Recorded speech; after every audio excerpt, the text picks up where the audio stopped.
गियान दा जिहेतु बे सोर्सा गासिबो एखे दा बर'निफ्राय बे बाथौनिफ्राय माबा बे हिन्दु जाहैनायफ्रा बिसोरो एक्चुअली दा बे खेत्रआव आरोखि गावनि परिचय होनाय खेत्रआव बे माने बाथौइज्मखौ लानो हायो आरोखि बेखौनो माने बिसिनि माबाजों बिसिनि माने दैदेनगिरिफोरजों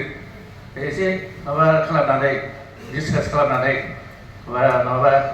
मोनसे आलोचना खालामलायनानै बेखौ बिसोरखौबो रिक्वेस्ट खालामनो हायो जे माने बे सतगुरुआव थांनाय माने सत्संगआव थांनाय कृष्णगुरुआव थांनाय बिसोरखौ माने हिन्दु होननानै लिरालाबानो बे बाथौ होननानै लिरोबा बे खथि गैया मानो होनोबा माने इजिमा बिसोर एखे जिहेतु बिसोर माने अरिजिनेल बाथौनिफ्राय थांनाय गतिके बे माबाखौ बिसोर राजबंशील' नङा जों राजबंशील' नङा जोंखौ खत्रिय होननानै आरो आन्दलन खालामनायसै बे दिननिफ्रायनो बे खत्रिय होननानै आन्दलन खालामनायाव बिसोरखौ सायफ्रा जोंथ' बिसोर खत्रिय ना मा बेखौ जोंथ' माने बुंनो हाया नोंसोरनि बे समाजनि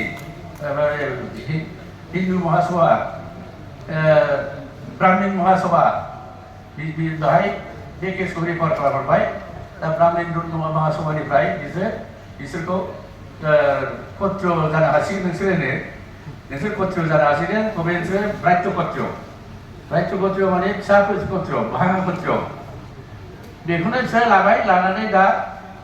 मा जाखो दा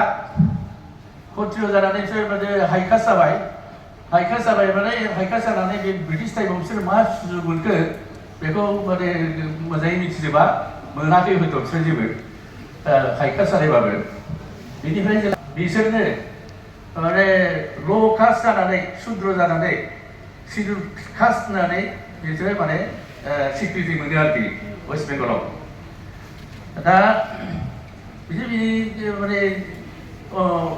ल' कास्ट होननानै गभर्नमेन्टनिफ्राय सुजुग मोननायखाय बेखौनो बिसोर आरो सिरि खुनु आपत्ति गैयालाबानो लाबाय आरोखि लाना थाबायसै ओमफ्राय दा माने आसामाव फैनानै आसामाव बे एखे जाथियानो आसामाव फैनानै बिसोर गावसोरखौ माने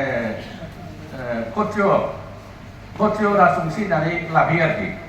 खत्रिय राजबंशी होननानै लाबोनानै बिसोरनो एससि जासिनायखौ बिसोर एक्सेप्ट खालामाखै ओमफ्राय एक्सेप्ट खालामैखाय बिसोरखौ माबा खालामबाय माने एससिखौ बिसोर एक्सेप्ट खालामाखै आरो बिसोरो माने हिन्दु जाबाय नालाय हिन्दु जानाय माबानि एससि जानायनि एसेन्सियेल क्वालिफिकेसना जाबाय आरो हिन्दु जानांगौ बे हिन्दुनि लयेस्ट कास्ट जानांगौ आरोखि दा लयेस्ट कास्ट जानानै बिसोर माने एससि माने गभर्नमेन्टनि जिथु बेनिफिट बेखौ बिसोरो लाना थाबाय आरोखि खिन्थु आसामाव बिसोर माने बे खत्रिय जानानै थाबाय खत्रिय जानानै थाबाय जानायखाय बिसोर एससि मोनासै ओमफ्राय बेखौ बिसोरो माने ट्राइबेलबो जाया होननानै थाखानाय बिसोर ट्राइबेला फिसा जाथि होननानै आरो